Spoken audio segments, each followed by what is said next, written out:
everyone, welcome to Profund Musique. Usually what we have on Thursdays is multimedia, but now that with my new podcast, my 300 favorite albums, that's Thursday. So this is why you're getting a video on Tuesday, and you're also getting it because I have a wonderful guest and really great friend of mine that I've known since she was a teenager, a wonderful talent. Gina Royale has a gig coming up on Friday, March 13th, and she's here to talk about it. And Gina, welcome to Profund Musique. Thank you. I'm so excited to be here. This is awesome.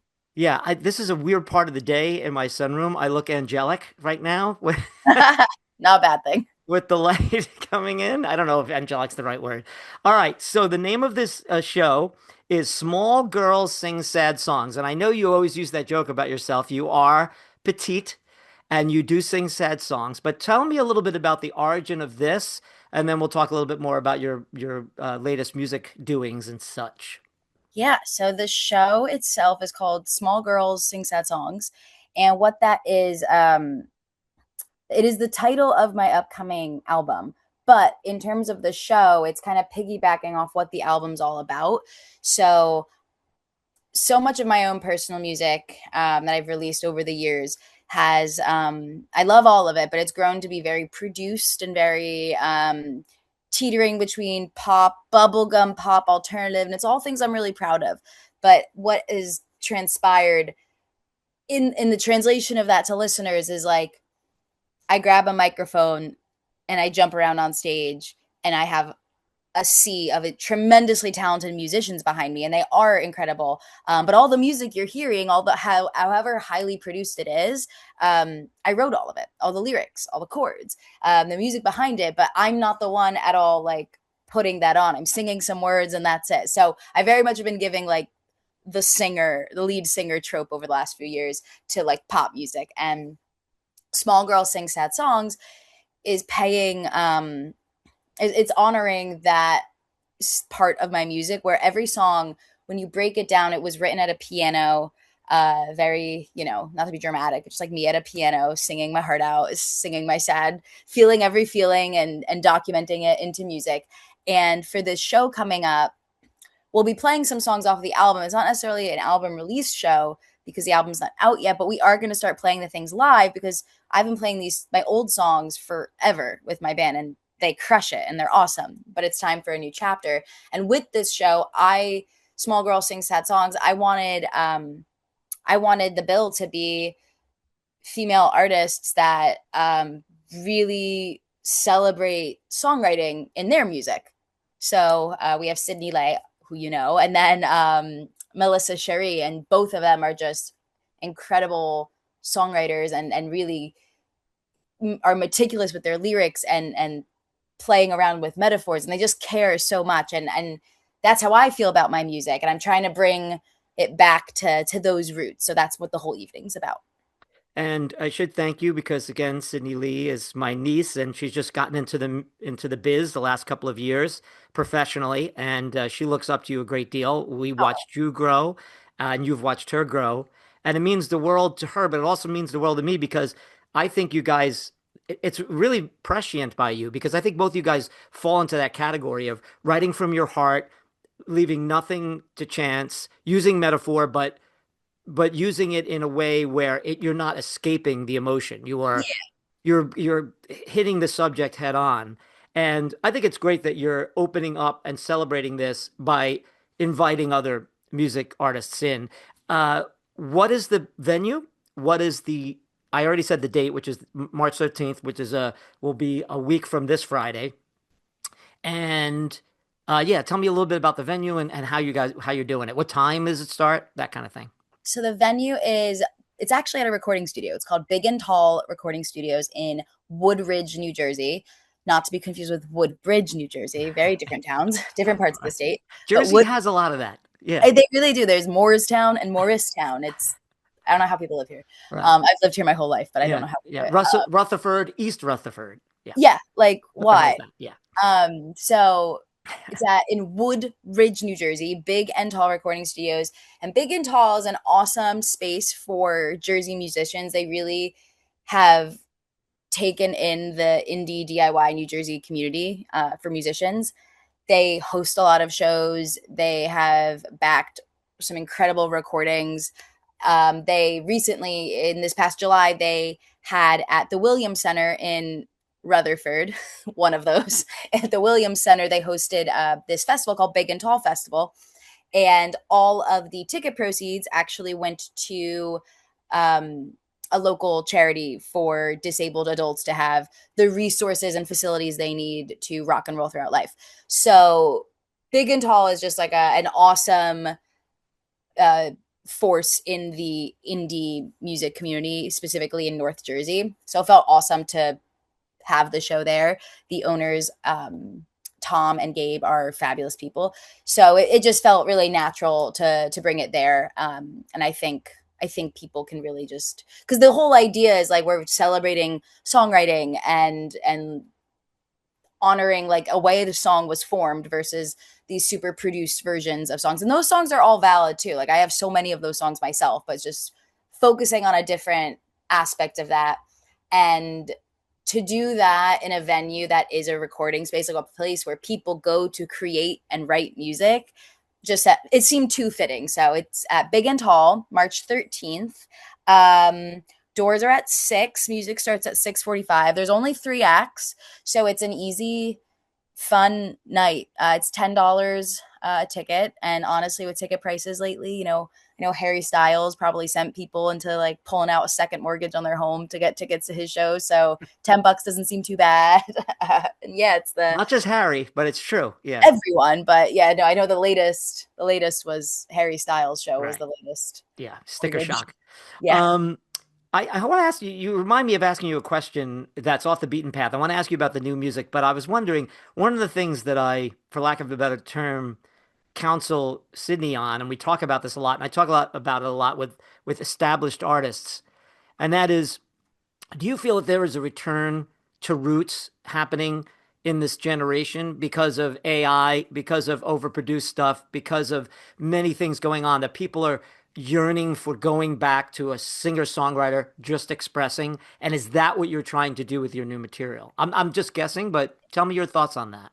I hope that's where people are going because that's what I'm doing. So I hope it bends that Agree? way. But I think it goes both ways because I've noticed, a huge surge in fans of. I've been a humongous fan since like way before. Not to be that jerk that's like I knew him way back when, but Noah Kahan is like the biggest artist right now. He has been for the last 2 years, and I've been going to Noah Kahan's concerts in 2018. Like I love his music and I'm so excited to see people celebrating he's exactly that. He's a songwriter. He plays his instrument.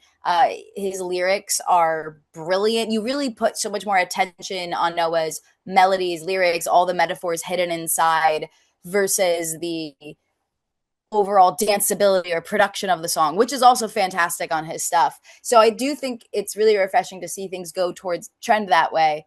But I also have seen listeners, is a huge trend in artists like Addison Rae and Take McRae. Not my personal cup of tea. They're talented gals. So I also have seen a big trend in like that hyper pop 2.5 minute song where I don't totally know what anyone's saying. And like, no shade. I think there's a time and place for everything. Sure. But what I'm doing with my upcoming releases is bringing it back to the way I write my songs and the music I listen to. Like I listen to artists like Noah Kahan. Maddie Zom is an incredible singer-songwriter. Check her out if you get a chance. Maddie Zom, Zahm. Just incredible songwriter, stunning voice, and this is the type of music I always listen to. It's always the type of music that I'm like, I wish my stuff sounded like this. And I was like, well, why not? Like I have control of that. Right. So it's all of these songs that I've written over the years that even more so than before, lyrics have always been like my biggest thing when writing, but even more so than before, it's like really honing in on the lyrics, and the nature of my songs tends to be sad. So diving in headfirst, small girl sing sad songs, and it's not crazy instrumentation. It's extremely piano based. All the piano you hear on the record is recorded live. Some of half the songs we did, my producer Tom Monaco and I, we went to South Jersey, like South Jersey, to a piano studio. Awesome work there. And then the other half of the album, which is very touching for me, was actually recorded in my childhood home on the piano that I grew up playing on. Um, Right. I saw that piano. We put that in an early video when you first yes, were doing that. Yeah. exactly. So You that recorded on that piano. yeah, so all of the piano in the album is live. One take. I mean, we took many takes, but it's not broken up. Like that is the take you're gonna hear start to finish was done live. There's no Very unique copy for this paste. day and age. Yes. No Yeah. comping. Yeah. So that was really cool to go to my parents' house, and Tom is a wizard with sound, like recorded, produced live. So we obviously, when we went to the South Jersey studio, it was a piano studio that was designed for exactly this. We came in, the microphones were meticulously placed, and the humidity of the room was exact, and there were several pianos to choose from. And here we're at my parents' house in Blairstown, New Jersey, and we brought drum mics. And we set up, like, well, not me. Tom did. I was holding my baby nephew because my brother was there. I was on nephew duty, but Tom and my dad like set up this awesome live sound DIY situation in my family's living room, and we recorded, and it has so much character to it as well. Thank God the piano was tuned. That was the other major point.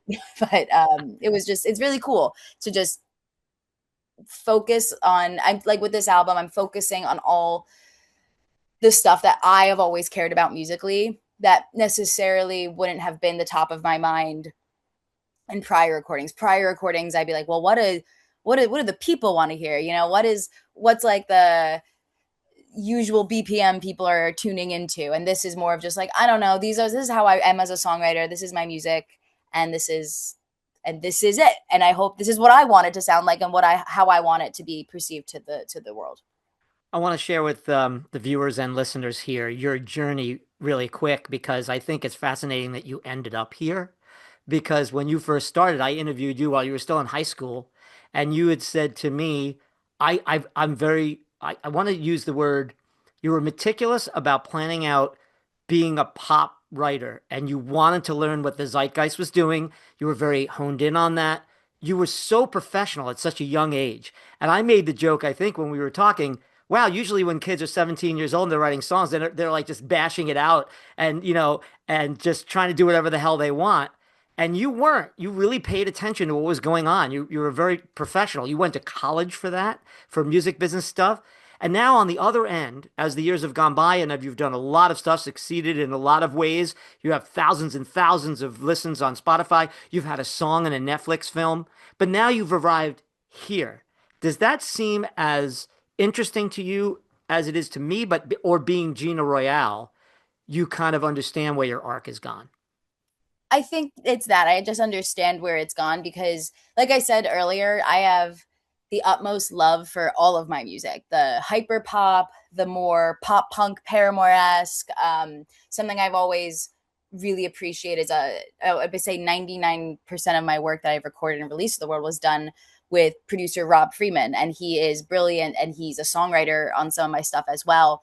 And what he does so well that I always try to mirror moving forward is you can have the poppiest song ever. It could be a pop punk, whatever it is.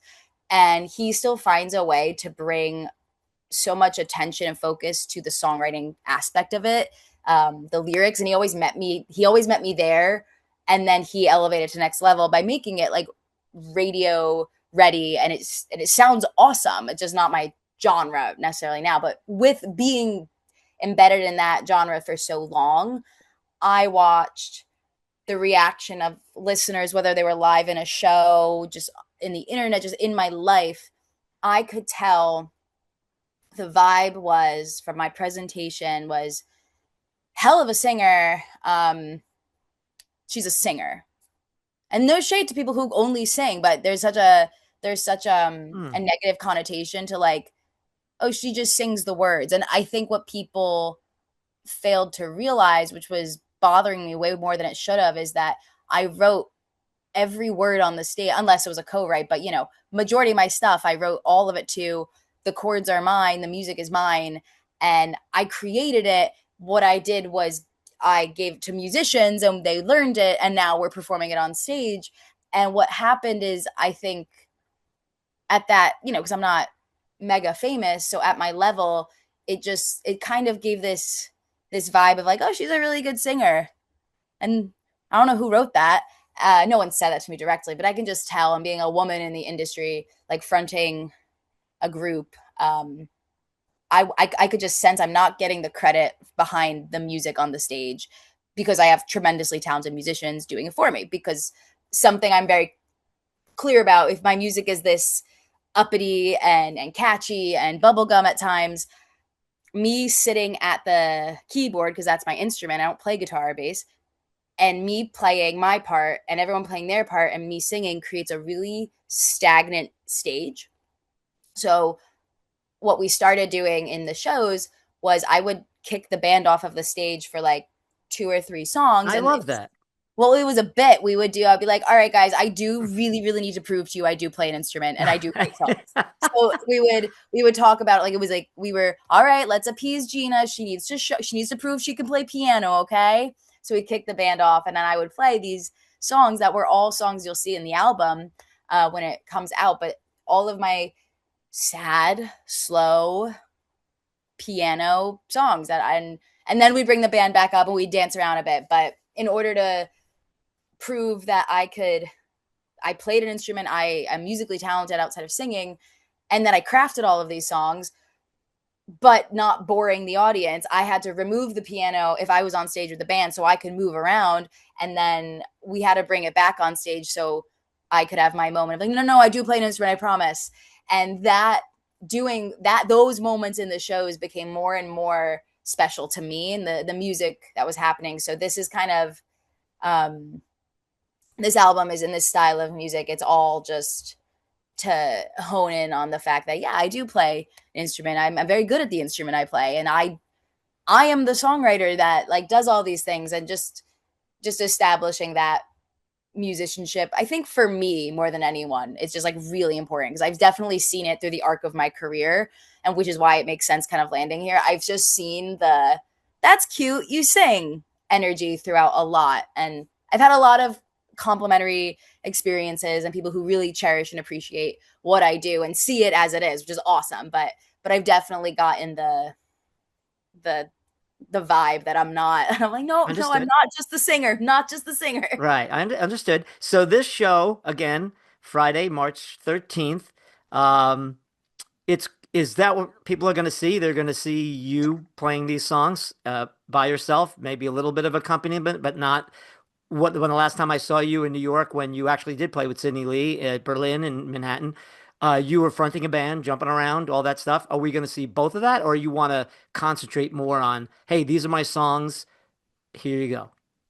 We're doing all of it. The band's gonna be there, and we're gonna play some of the old stuff because, like I said, I still love my old material as well, and I'm not ashamed of it.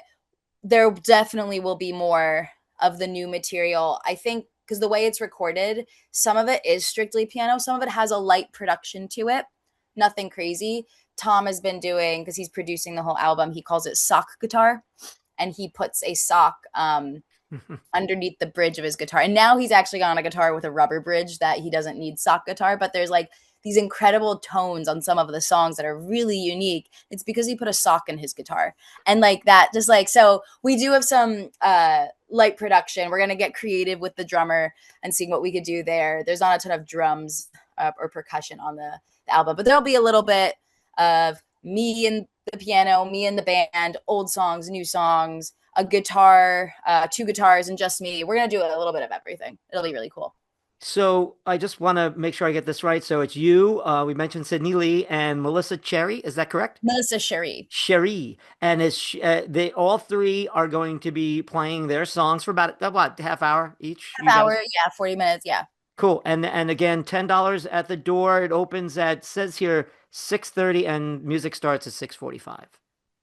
Yeah, get there. You can get there, I think, as early as 6. Yeah, try to get there early at 6. Yeah. Yeah, I agree. Well, I'll be there. Looking forward to it. I think Sydney's parents are coming too, which is nice. They'll be Good. down for the weekend, and we'll plug it, and that's what this is for.